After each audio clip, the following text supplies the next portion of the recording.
अस्सलाम वालेकुम। आज की वीडियो में हम एंटी एंजाइनल ड्रग्स की बात करेंगे। Anti anginal drugs are classified, जो उनकी क्लासिफिकेशन है वो चार तरह के हम देते हैं। हम बीटा ब्लॉकर्स देते हैं, हम कैल्शियम चैनल ब्लॉकर्स देते हैं जिसमें हम दोनों नॉन डाइहाइड्रोपिरिडीन और डाइहाइड्रोपिरिडीन दोनों तरह के कैल्शियम चैनल ब्लॉकर्स देते हैं। नाइट्रेट्स देते हैं जो कि अभी इसमें इंपॉर्टेंट है, जो हम पढ़ेंगे मेन मैकेनिज्म ऑफ एक्शन इनका पढ़ेंगे क्योंकि बाकी सारे ड्रग्स जो है वो हम पढ़ चुके हैं। और सोडियम चैनल ब्लॉकर्स पढ़ते हैं जिसमें रेनालजीन से एक वाहिद आ जाता है। तो एंजाइना बेसिकली होता क्यों और होता क्या है? एंजाइना बेसिकली जब आपकी हार्ट मसल की ऑक्सीजन डिमांड जो है वो बढ़ने लग जाए और आपके हार्ट मसल्स की सही से ब्लड की परफ्यूजन ना हो रही हो, जिसकी वजह से आपकी जो ऑक्सीजन की डिमांड होती है वो बढ़ने लग जाती है, तो वो करता है क्या, फिर आपको एक एंजाइना यानी चेस्ट पेन के सिम्टम्स आपको होते हैं। वो सिम्टम्स कैसे होते हैं? Sudden severe crushing chest pain होता है जो कि नेक, बैक और जॉ एंड आर्म्स तक रेडिएट कर सकता है। इसको बेसिकली एंजाइना कहा जाता है। और तीन तरह के एंजाइना होते हैं।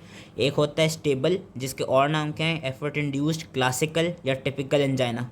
और एक होता है अनस्टेबल एंजाइना। एंड लास्ट आपको होता है प्रिंस मेटल, जिसके और नाम है वेरिएंट, वेजोस्पैस्टिक या रेस्ट एंजाइना। इसमें सबसे पहले हम पढ़ते हैं स्टेबल एंजाइना, जिसको एफर्ट इंड्यूस्ड, क्लासिकल और टिपिकल भी कहते हैं। तो इससे इनसे क्लासिकल और टिपिकल एंजाइना तो एक कॉमन फॉर्म ऑफ एंजाइना है। इसमें होती क्या, इसकी कैरेक्टराइजेशन कैसे होती है? इसमें शॉर्ट लास्टिंग बर्निंग, हैवी और स्क्वीजिंग फीलिंग आ रही होती है आपकी चेस्ट में। इसमें क्या देखा गया, क्योंकि मैंने भी क्या कहा, दो क्या कॉजेज़ होती हैं कि अगर तो आपकी सही से परफ्यूजन ना हो रही हो ब्लड की हार्ट मसल में, कि सही से ब्लड सप्लाई ना हो रही, या आपकी जो वो है ऑक्सीजन डिमांड जो है मायोकार्डियम की उस वो बढ़ जाए, उस वजह से एंजाइना होता है। तो जब इसमें होता है कि इसकी जो कॉज है क्लासिकल एंजाइना की यही है कि अगर तो कोरोनरी परफ्यूजन में रिडक्शन आ जाए। और वो रिडक्शन क्यों आ जाए? कि कोरोनरी आर्टरी जो है वो ऑब्स्ट्रक्ट हुई हो। और वो ऑब्स्ट्रक्ट क्यों हुई होगी? एथीरोस्क्लेरोसिस की वजह से। तो एक तो ये कॉज है।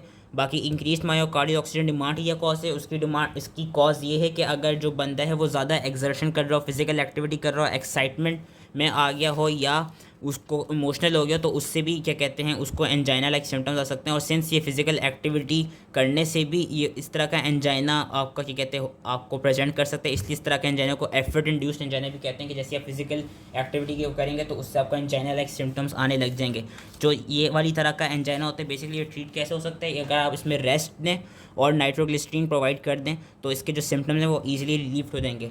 दूसरा होता है अनस्टेबल एंजाइना। अनस्टेबल एंजाइना क्या होता है कि अनस्टेबल एंजाइना भी चेस्ट पेन होता है, लेकिन इसकी जो फ्रीक्वेंसी, ड्यूरेशन और इंटेंसिटी होती है वो बड़ी भी होती है। और ये इसकी क्या कॉजेज़ हैं कि ये या तो ये एकदम से सडनली डेवलप कर सकता है कि sudden development of shortness of breath can be lead to unstable angina. ये इसलिए भी आपका क्या कहते हैं कॉज हो सकता है अगर तो जो पहले ऑलरेडी एग्जिस्टिंग जो एंजाइना हो उसकी जो वो हो, उसकी जो एक तरफ से जो ऑलरेडी एग्जिस्टिंग एंजाइना है वो फर्दर इंक्रीज़ कर रहा हो अपनी इंटेंसिटी में। दूसरा ये भी हो सकता है कि न्यू ऑनसेट ऑफ एंजाइना हो जाए, उससे अनस्टेबल एंजाइना हो जाता है। और जो अनस्टेबल एंजाइना होता है ये आपका रेस्ट से और नाइट्रोग्लिसरीन से इसके सिम्टम्स रिलीफ नहीं होते। जो स्टेबल एंजाइना था उसके सिम्टम्स रिलीव हो रहे थे, इसके रिलीव नहीं होते। फिर आपका आता है प्रिंसमेटल, जो लास्ट टाइप है प्रिंसमेटल वेरिएंट या वेजोस्पैस्टिक स्लैश रेस्ट एंजाइना। ये बेसिकली क्या है कि ये भी अनकॉमन होता है। इसको रेस्ट एंजाइना इसलिए कहते हैं कि ड्यूरिंग रेस्ट ये एकदम से हो जाता है। और इसमें होता ये कि ड्यूरिंग रेस्ट आपकी जो ब्लड सप्लाई है, जो ब्लड फ्लो है हार्ट मसल्स तक, वो डिक्रीज़ हो जाती है। और वो डिक्रीज़ होती क्यों? क्योंकि जो कोरोनरी आर्टरीज होती हैं उनमें स्पैज़म आ जाता है, जिसकी वजह से इसको वेजोस्पैस्टिक एंजाइना भी कहा जाता है। कि कोरोनरी आर्टरी के स्पैज़म होने की वजह से आपकी जो ब्लड फ्लो है वो डिक्रीज हो जाती है हार्ट मसल में, जिसकी वजह से आपको एंजाइना लाइक सिम्टम्स आने लग जाते हैं। लेकिन इसका ये देखा गया कि it is unrelated to physical activity. जिस तरफ पहला वाला तो रिलेटेड था फिजिकल एक्टिविटी से, ये वाला अनरिलेटेड होता है फिजिकल एक्टिविटी से। It is unrelated to heart rate, blood pressure. और ये वाला एंजाइना भी जनरली जब आप वेसोडाइलेटर्स देते हैं, जिस तरह नाइट्रोग्लिसरीन और कैल्शियम चैनल ब्लॉकर्स आ गए, तो उससे ट्रीट हो जाता है। फिर आपका एक आता है एक्यूट कोरोनरी सिंड्रोम। ये बेसिकली एक इमरजेंसी कंडीशन होती है। इसमें क्या होता है कि इसमें due to rupture of an atherosclerotic plaque आपकी जो थ्रोम्बोसिस, आपका जो कोरोनरी आर्टरी है उसमें पार्शियल या कंप्लीट थ्रोम्बोसिस हो जाती है। और जब जो कोरोनरी आर्टरी है उसमें जब कम्प्लीटली थ्रोम्बोसिस हो जाए, जब जो थ्रोम्बस है वो कम्प्लीटली ऑक्लूड कर दे कोरोनरी आर्टरी को, तो उससे होता क्या है कि उससे ये होता है कि अगर आपने उस ऑक्लूजन को सही से ट्रीट नहीं किया सही वक्त पे, तो फिर आपकी जो कार्डिक मसल्स होंगे उनकी नेक्रोसिस होने लग जाएगी। फिर ट्रीटमेंट स्ट्रेटजीज़ क्या हैं? वही ट्रीटमेंट स्ट्रेटजीज़ हैं कि जो मैंने बताई, चार तरह के ड्रग्स होते हैं जो पीछे के कहते हैं टेबल में दिए हैं, जिनको हमने याद कर लेने। उस बाद उन्होंने कुछ ये बताया है कि अगर एंजाइना के साथ कोई कॉन्कमिटेंट डिजीज़ तो हम किस तरह के ड्रग्स को हम यूज़ कर सकते हैं। बाकी उन्होंने ये बताया है कि एक एल्गोरिदम क्या होता है या एक प्लान क्या होता है कि लेट सपोज कोई स्टेबल इस्कीमिक हार्ट डिजीज़ हुई है जिसकी वजह से कोई एंजाइना लाइक सिम्टम्स आ रहे हैं, तो सबसे पहले आप सब लिंगुअल नाइट्रोग्लिसरीन प्रोवाइड करते हैं इमीडिएट रिलीफ के लिए।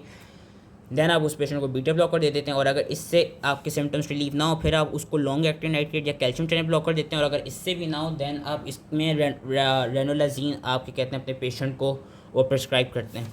तो हम आ जाते हैं सबसे पहले बीटा ब्लॉकर्स, बहुत दफ़ा इनकी बात कर चुके हैं, थोड़ा और कर लेते हैं अभी। बीटा ब्लॉकर्स क्या करते हैं कि जो ऑक्सीजन की डिमांड होती है जो कि बढ़ रही थी उसको बेसिकली डिक्रीज़ कर देते हैं। कैसे डिक्रीज़ करते हैं? क्योंकि हमें पता है हार्ट मसल पे बीटा 1 रिसेप्टर्स होते हैं, तो उनको जाके ब्लॉक करते हैं। जब वो उनको जाके ब्लॉक कर देते हैं तो उसकी वजह से होता है कि आपका हार्ट रेट, हार्ट की कॉन्ट्रैक्टिलिटी, कार्डिक आउटपुट और ब्लड प्रेशर ये सारा डिक्रीज़ कर जाता है, और ये एक्सर्शन और रेस्ट में भी मायोकार्डियल की जो ऑक्सीजन डिमांड होती है उसको डिक्रीज़ कर सकते हैं, जिसकी वजह से ये हम यूजली फर्स्ट 10 ऑफ ट्रीटमेंट होते हैं जिनको एफर्ट इंड्यूस्ड एंजाइना होता है उनमें हम टॉलरेंस बढ़ाने के लिए, उनमें एक्सरसाइज, उन पेशेंट्स में एक्सरसाइज ड्यूरेशन को इंक्रीज़ करने के लिए भी हम क्या कहते हैं बीटा ब्लॉकर्स दे सकते हैं। सिर्फ बीटा ब्लॉकर्स हम किस तरह के एंजाइना में नहीं देंगे? जो प्रिंस मेटल एंजाइना था, जो वेरिएंट एंजाइना था, जो वेजोस्पेस्टिक एंजाइना था, उस सिनारियो में हम बीटा ब्लॉकर्स नहीं देते, क्योंकि वो क्या करते हैं, वो फर्दर सिम्टम्स को वर्सन कर देते हैं। उसके अलावा बीटा ब्लॉकर्स हमें पता है कि they also reduce the risk of death and myocardial infection in patients. कौन से बीटा ब्लॉकर्स हम यूजली यूज़ करते हैं? जो सेलेक्टिव बीटा 1 ब्लॉकर्स हैं जिसमें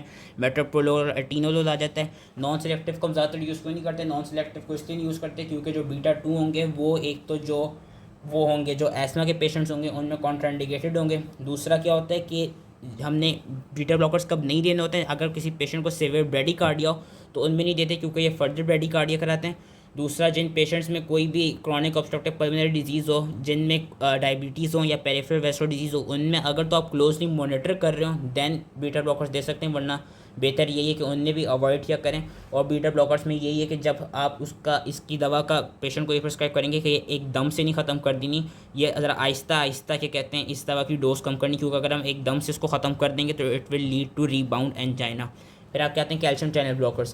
कैल्शियम चैनल ब्लॉकर्स क्यों देते हैं? बेसिकली जब एंजाइना होता है, एंजाइना हो क्यों रहा है? इस्कीमिया की वजह से। और इस्कीमिया में क्या होता है कि इस्कीमिया में ये होता है कि जो आपकी जो मेम्ब्रेन होती है वो डीपोलराइज करने लग जाती है। जब मेम्ब्रेन डीपोलराइजेशन होती है उससे क्या होता है, जो कैल्शियम इन्फ्लक्स बढ़ जाता है। कैल्शियम इन्फ्लक्स जब बढ़ेगा तो जो एटीपी कंज्यूमिंग एंजाइम्स होंगे उनकी एक्टिविटी फर्दर प्रमोट करेगा कैल्शियम, जिसकी वजह से जो आपके एनर्जी स्टोर्स होंगे वो डिप्लीट हो जाते हैं एंड आपका जो एंजाइना होता है वो फर्दर वर्सन हो रहा होता है। तो इसलिए हम कैल्शियम चैनल ब्लॉकर्स देते हैं। कैल्शियम चैनल ब्लॉकर्स का हमें पता है कि ये दोनों जो स्मूथ मसल्स और जो कार्डिक मसल्स हैं उन दोनों जगहों पे, उन दोनों लोकेशंस पे जाके उन चैनल्स को ब्लॉक कर देते हैं। और जब वो चैनल्स को ब्लॉक करेंगे कि लेट्स सपोज जब वो जो स्मूथ मसल्स हैं आपने जो आर्टरीज के स्मूथ मसल्स हैं उनमें जब कैल्शियम को ब्लॉक करेंगे तो उससे होगा क्या कि उससे आर्ट्रियोलर वेजोडाइलेशन होगी, क्योंकि जो स्मूथ मसल है वो कॉन्ट्रैक्ट नहीं कर रहे होंगे। दूसरा ये क्या कराते हैं, हम इसको देख क्यों रहे हैं कि इनको इसलिए दे रहे हैं क्योंकि ये भी मायोकार्डियल ऑक्सीजन की जो डिमांड है उसको डिक्रीज़ कर रहे हैं, और ये वेस्कुलर रेजिस्टेंस जो है उसको भी डिक्रीज़ कर रहे हैं, जिससे आफ्टर लोड डिक्रीज़ कर रहे हैं। कौन से कैल्शियम चैनल्स आ जाते हैं? जो डाईहाइड्रोपिरिडीन थे जिसमें एम्लोडिपिन, निफिडिपिन, फेलोडिपिन आ गए थे, एंड जो डाईहाइड्रोडिपिन में ये आ चुके थे, और जो नॉन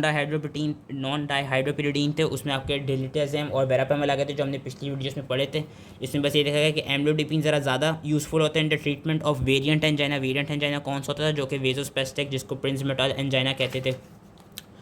नॉन डाईहाइड्रोप्रोटीन वाले जो कैल्शियम चैनल ब्लॉकर्स उनमें ये देखा गया कि जो वेरापेमिल है और डिलिटेज़म है ये दोनों कराते क्या हैं, they slow down the AV conduction directly and they decrease the heart rate, contractility, blood pressure and oxygen demand. इन दोनों के नेगेटिव आयोनोट्रोपिक इफेक्ट्स होते हैं, इसलिए जिन पेशेंट में हार्ट फेलियर होते हैं उनमें हम ये ज़्यादातर प्रिस्क्राइब नहीं करते।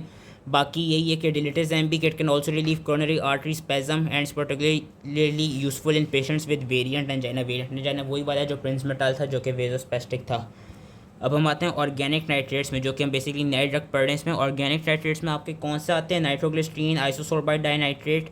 ये क्या कराते हैं? इनमें बेसिकली अगर ये टेबल भी आपने फ्लो चार्ट भी याद रखी ना, समझो आपको इसका मैकेनिज्म ऑफ एक्शन आ गया। इनका मैकेनिज्म ऑफ एक्शन मेन ये है कि जब भी हम देते हैं जाके बॉडी में एंटर होते हैं तो जो ऑर्गेनिक नाइट्रेट्स होते हैं वो क्या कराते हैं, वो एक तो नाइट्राइट्स में कन्वर्ट होते हैं और वो नाइट्राइट्स की कॉन्सेंट्रेशन को बढ़ाते हैं। नाइट्राइट्स क्या करते हैं? नाइट्राइट्स आपके कन्वर्ट हो जाते हैं नाइट्रिक ऑक्साइड में। अब जब आपकी बॉडी में नाइट्रिक ऑक्साइड आ जाता है और increase amount of nitric oxide होता है, नाइट्रिक ऑक्साइड क्या करता है? It activates cyclic GMP. Cyclic GMP जब एक्टिवेट हो जाता है उससे क्या होता है कि जो एलिवेटेड लेवल्स होते हैं साइक्लिक जीएमपी के वो क्या कराते हैं, वो जो मायोसिन लाइट चेन काइनेसेस होती हैं स्मूथ मसल्स के ऊपर, वेसल्स की स्मूथ मसल्स में जो मायोसिन लाइट चेन काइनेसेस होती हैं उनकी डीफॉस्फोराइलेशन कराते हैं। उनकी डीफॉस्फोराइलेशन से क्या होता है कि जो वेस्कुलर स्मूथ मसल्स थे उनकी रिलैक्सेशन हो जाती है, और जब उनकी रिलैक्सेशन हो जाती है तो आर्टरीज और वेन्स दोनों की डायलेशन हो जाती है, जो कि एंजाइना में हेल्प करते हैं। और कैसे हेल्प करते हैं कि जब वीनस डायलेशन होती है, जिस तरह देखा गया कि nitroglycerin it causes dilation of large veins like it causes dilation of large vein, जिससे होता है क्या कि प्री लोड आपका रिड्यूस हो जाता है, क्योंकि वीनस जो कि venous return to the heart होता है। और they also dilate the coronary vasculature, जिससे होता क्या है कि increase blood supply to the heart muscle हो जाती है। तो ये इनका मेन मैकेनिज्म ऑफ एक्शन था। इनके जो वो हैं एडवर्स इफेक्ट हैं वो याद रखना है। इनका मोस्ट इंपॉर्टेंट एडवर्स इफेक्ट ये कि सबसे जो कॉमन है कि ये हेडेक कराते हैं। उसके अलावा ये पोस्चरल हाइपोटेंशन, फेशियल फ्लशिंग और टेकीकार्डिया भी करा सकते हैं। और इनके खिलाफ ये है कि इनके खिलाफ जल्दी से टॉलरेंस प्रोड्यूस हो जाती है। तो बेसिकली हमने जब किसी भी पेशेंट को प्रिस्क्राइब करेंगे, हमने बीच में एक नाइट्रेट फ्री इंटरवल देना होता है। कि हमने देना क्या होता है कि हम इनको कि लेट सपोज, क्योंकि ये वाली जो दवाएं हैं ये आपकी ट्रांसडर्मल पैच में भी आती हैं, तो हम ये करते हैं कि पेशेंट्स को 12 घंटे तक वो ट्रांसडर्मल पैच लगाएं और 12 घंटे तक ना लगाएं। या हम पेशेंट को कहेंगे कि रात में कोई दवा नहीं लेनी, या सोते वक्त सोने से पहले कोई दवा नहीं लेनी, और फिर वो एक तरफ से या रात के खाना खाने के बाद कोई दवा नहीं लेनी जब तक सुबह तक ना उठ जाए। क्योंकि वो फिर होता क्या है, वो एक तरफ से वो फिर 12 घंटे का इंटरवल आ जाता है। और जो रात वाला इंटरवल होता है 12 घंटे का इंटरवल, उसमें बेसिकली यही देखा गया क्योंकि आपकी ड्यूरिंग स्लीप आपकी जो हार्ट की ऑक्सीजन डिमांड है वो ऑलरेडी डिक्रीज़ हो जाती है। इसलिए हम उस वक्त नाइट्रेट ज़्यादातर प्रिस्क्राइब नहीं करते। बाकी लास्टली फिर जो लास्ट आ गया वो आ जाते हैं सोडियम चैनल ब्लॉकर, जिसमें एक ही है रेनोलाजीन, जिसको हमने एंटी रेजमेंट ड्रग्स में भी करा था। इसका मैकेनिज्म ऑफ एक्शन क्या है कि it inhibits the late phase of sodium current, improving the oxygen supply and demand equation. Inhibition of late sodium current reduces intracellular sodium and calcium overload, thereby improving diastolic function. उसके अलावा अगर तो even तो ये छोटा सा क्या कहते हैं चैप्टर है, लेकिन अगर टाइम ना हो तो आप सिर्फ अगर ये टेबल भी पढ़ लें तो आपको सारे ड्रग्स की मैकेनिज्म ऑफ एक्शन और एडवर्स इफेक्ट्स याद हो जाएंगे। मैकेनिज्म ऑफ एक्शन तो नहीं, लेकिन इनके जो एडवर्स इफेक्ट्स हैं और जो उनके कुछ इंपॉर्टेंट नोट्स हैं वो याद हो जाएंगे। So that was it. I hope इसलिए समझ में आ गए हों। Thank you.